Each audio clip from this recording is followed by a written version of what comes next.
ஆங்கிலத்தில் கிராட்டிடியூட் அப்படின்னு ஒரு வார்த்தை இருக்குங்க. அது தமிழில் பார்த்தீங்கன்னா நன்றி உணர்வு அப்படின்னு சொல்லிட்டு சொல்லலாம். நாம் நன்றி உணர்வோடு இருந்தோம்னா என்னென்ன நன்மைகள் நடக்கும் அப்படிங்கிறத ஒரு சின்ன கதை மூலமாக பார்ப்போம். ஒரு அழகான கிராமம். அந்த கிராமத்தில் பிரதானமான மக்கள் எல்லாருமே விவசாயத்தை நம்பிக்கிட்டு இருந்தாங்க. சின்ன விவசாயிகள், பெரிய விவசாயிகள் அப்படின்னு சொல்லிட்டு நிறைய விவசாயிகள் அங்கே வாழ்ந்துக்கிட்டு வந்தாங்க. அதே ஊரில் ஒரு சின்ன விவசாயி ஒருத்தர் வாழ்ந்துக்கிட்டு வந்தார். அவர்கிட்ட கொஞ்சம் நிலங்கள் இருந்துச்சு. அதை வச்சு அவர் பண்ணையம் பண்ணிக்கிட்டு இருந்தார். ஒரு சின்ன சாலை வீடு.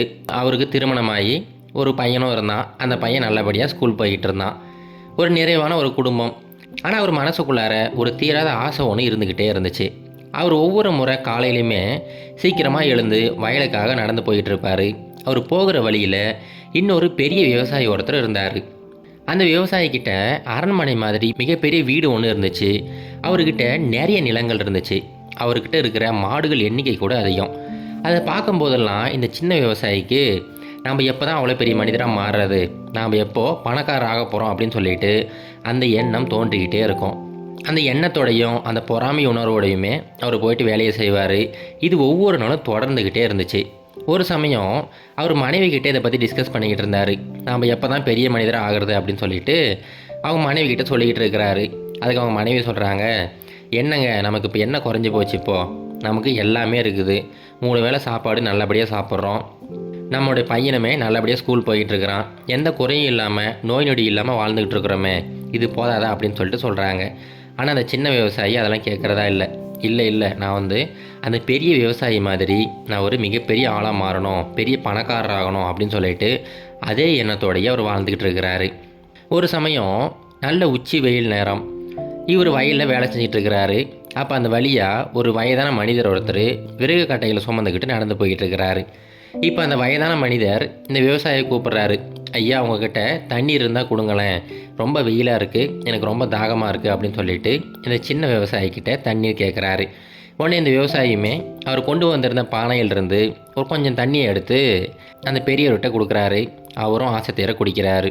தண்ணீர் குடித்ததுக்கப்புறமா, ரொம்ப நன்றிங்க ஐயா, என்னுடைய தாகத்தை தீர்த்துருக்கீங்க, உங்களுக்கு நான் ஏதாவது செஞ்சே ஆகணும், உங்களுக்கு ஒரு பரிசு கொடுக்க போகிறேன் அப்படின்னு சொல்லிட்டு அந்த பெரியவர் சொல்கிறாரு.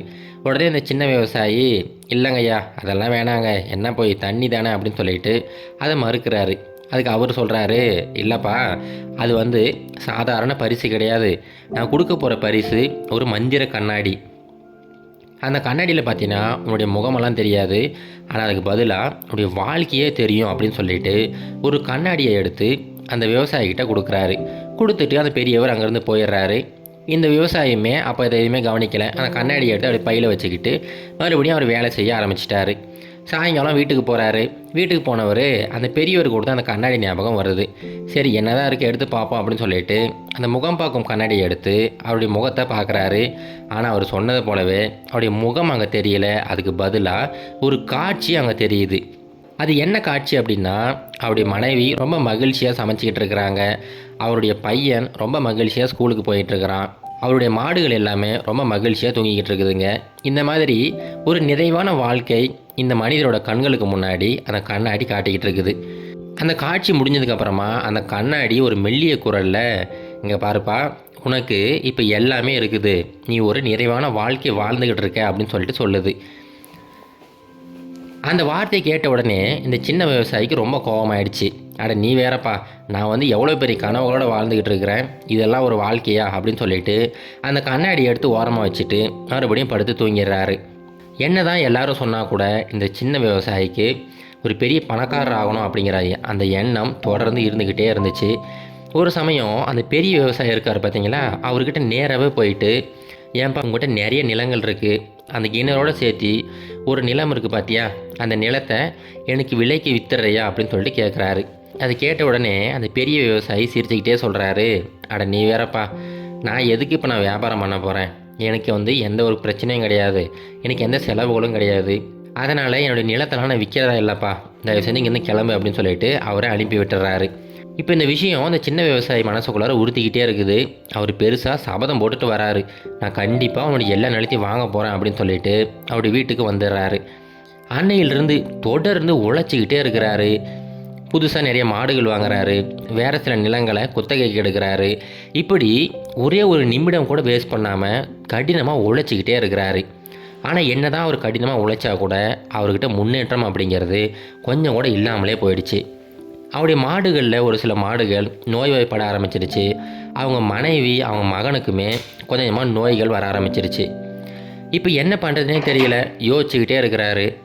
கொஞ்சம் கொஞ்சமாக அவருடைய வாழ்க்கை கீழ் நோக்கி போய்கிட்டே இருக்குது. சரி, இதுக்கு என்ன தான் தீர்வுன்னு தெரியலையே அப்படின்னு சொல்லிட்டு ரொம்ப அமைதியாக உட்காந்துக்கிட்டு இருக்கிறாரு. அவர் அமைதியாக உட்காந்து யோசிக்கும் போது தான் அந்த கண்ணாடியோட ஞாபகம் வருது. உடனே வேக வேகமாக போயிட்டு அந்த கண்ணாடியை எடுத்து பார்க்குறாரு. ஆனால் அந்த சமயம் அந்த காட்சிகள் ரொம்ப பயங்கரமாக இருக்குது. இதுக்கு முன்னாடி ரொம்ப மகிழ்ச்சியான ஒரு காட்சி அவர் கண்ணுக்கு தெரிஞ்சிச்சு. ஆனால் இந்த முறை அவருடைய மனைவி, அவருடைய மகன், அவருடைய மாடுகள் எல்லாமே நோய்வாய்ப்பட்டு இருக்கிறாங்க. அவருடைய பயிர்கள் கூட ரொம்ப பூச்சி அடித்து விளைச்சல் ரொம்ப கம்மியாக இருக்குது. இந்த விஷயத்தை பார்த்த உடனே அந்த மனிதருக்கு அழுக வந்துருச்சு. இதுக்கு முன்னாடி எல்லாமே நல்லா இருந்துச்சு, ஆனால் இப்போது எதுவுமே சரியில்லையே அப்படின்னு சொல்லிட்டு கதறி கதறி அழுதுகிட்டே இருக்கிறாரு.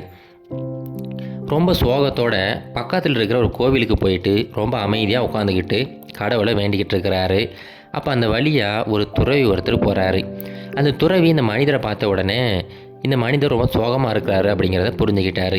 உடனே பக்கம் வந்து, என்னப்பா என்ன பிரச்சனை உனக்கு அப்படின்னு சொல்லிட்டு விசாரிக்கிறாரு. உடனே அந்த மனிதர் அவருடைய வாழ்க்கையில் நடந்த எல்லா பிரச்சனைகளையுமே அந்த துறவிகிட்ட சொல்கிறாரு. எல்லா பிரச்சனைகளையும் சொல்லி முடிச்சுட்டு அந்த துறவிகிட்ட, ஐயா எல்லாமே நல்லா தான் போய்கிட்டு இருந்துச்சு, ஆனால் என்னன்னே தெரியல, திடீர்னு எல்லாமே இறங்கமாக போயிட்டுருக்குது.